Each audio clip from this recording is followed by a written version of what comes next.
Well, hello there, I'm Détroit. I told you about my big new sketchbook already. I made a video on it with witchcraft doodles all over the page. There's a link right there to see it, in the corner. So in that video, or in one of the recent videos I made, I said I didn't want to use this big moleskin sketchbook to make large abstract drawings. And yet, that's what I'm doing today. The thing is, I had to try it before I wrote it out. Let me get to the conclusion straight away before I talk about something else. It looks really cool to have a drawing cover the full A4 page of the sketchbook. It looks awesome, but I don't want to do it again. It took me a bit too long for my taste. So it confirms what I thought. This large book isn't optimal for me for full page covering with abstract patterns. I'll go back to my small sketchbook for that, and use this large one instead for smaller doodles paradoxically. Okay, now that's out of the way, keep watching this cool flowy ink pattern be created across the smooth page. Don't you dare click off the video. But I'm going to talk about other topics, the first of which are my recent holidays.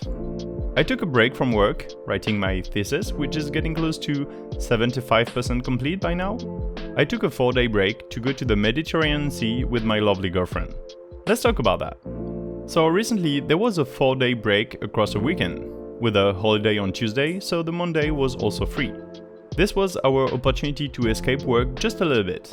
It's been literally a month since I've not worked on a weekend, with the thesis redaction and all of that.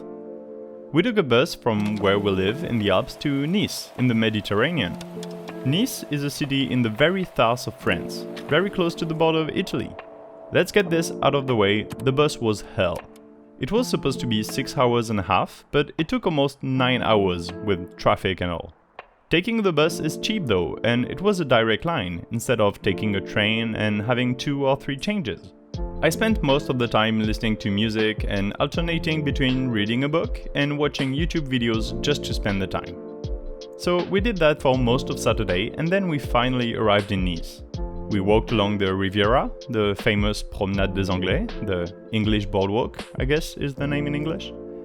It was very nice, feeling the holiday vibes along with all the tourists and the old rich residents of the area.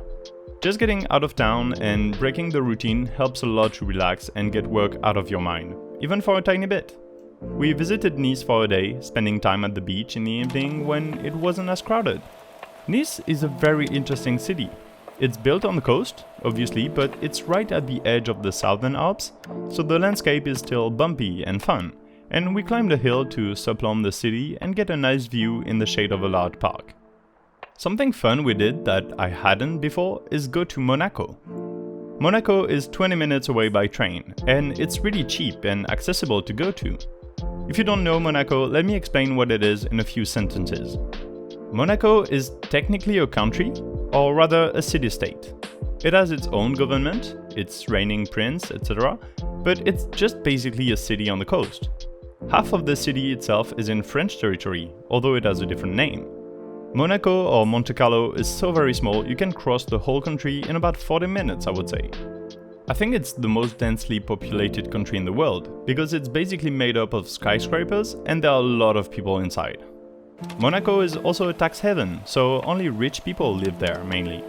In the streets you can see incredibly expensive cars everywhere, and the center of the town is entirely made of luxury stores. All your Gucci, Vuitton, and all the watch brands like Rolex, Jaeger-LeCoultre, Patek Philippe, etc. And of course, there is the casino. I'm not sure about the legislation towards gambling in France, but a lot of people go to Monaco to gamble in one of the most famous casinos in the world. At first we had planned to maybe go there and bet like €5 in a slot machine or something, but turns out you can get into the building for free after a thorough check of your bag and your pockets, but to enter the casino area you have to pay an entrance fee of €18. Basically, you have to pay to be able to lose your money. That goes against all my personal principles, and €18 is not really cheap, especially when you want to gamble 5 for fun, so we didn't. Instead, we walked along the city, or rather the country, looking at the disgustingly big yachts, visiting the rock above the city where the royal palace sits, and we instead went to a museum on submarine life, complete with an aquarium. It was a very good experience, at least to see that while I wouldn't be against having enough money to be very comfortable, being rich is definitely not for me. I don't want a yacht, or a $20 million villa on the beachside, or a Rolls Royce. I want to live comfortably, but not ruin the planet and treat ecology as a joke by doing all of these rich stuff. I mean, we saw maybe 5 Rolls Royce and 4 Bentleys in half a day. I don't care about that, give me a Renault Twingo and I'll be happy. It was still very fun to do some sightseeing. Don't let my bitterness deter you from visiting there if you have the chance. In any case, it took my mind off work for a very much needed break. It made my time look better, and my girlfriend and I took holidays together. I needed all of that and I'm happy. In 2 weeks, I'm taking some more holidays to see my family and I can't wait. In the meantime, I'll go back to redacting my PhD thesis, and I'll continue making doodles in both my sketchbooks, on my iPad as well, and in Photoshop too, of course. I hope you enjoyed seeing this doodle come to life. I definitely hope you don't get haunted by the monster that's starting to get out of the page. I'm sorry I didn't talk about the drawing that much, but you know how it is. It's a bunch of densely packed together ink lines on a piece of paper. I've done that more than 100 times on video, and at some point you run out of things to say about it. You should watch some of my older videos, I think. I have more than 200 of them at this point, and even some of my first ones were very good, I think. But I had like 4 followers at the time, so sadly they got lost and have no views at all. In the meantime, like the video if you enjoyed it, and tell me in the comments what you would like to see me draw. Subscribe because the videos will keep coming, even though I can't tell you when exactly. I'm Detroit and I'm happy to be alive and well. Bye!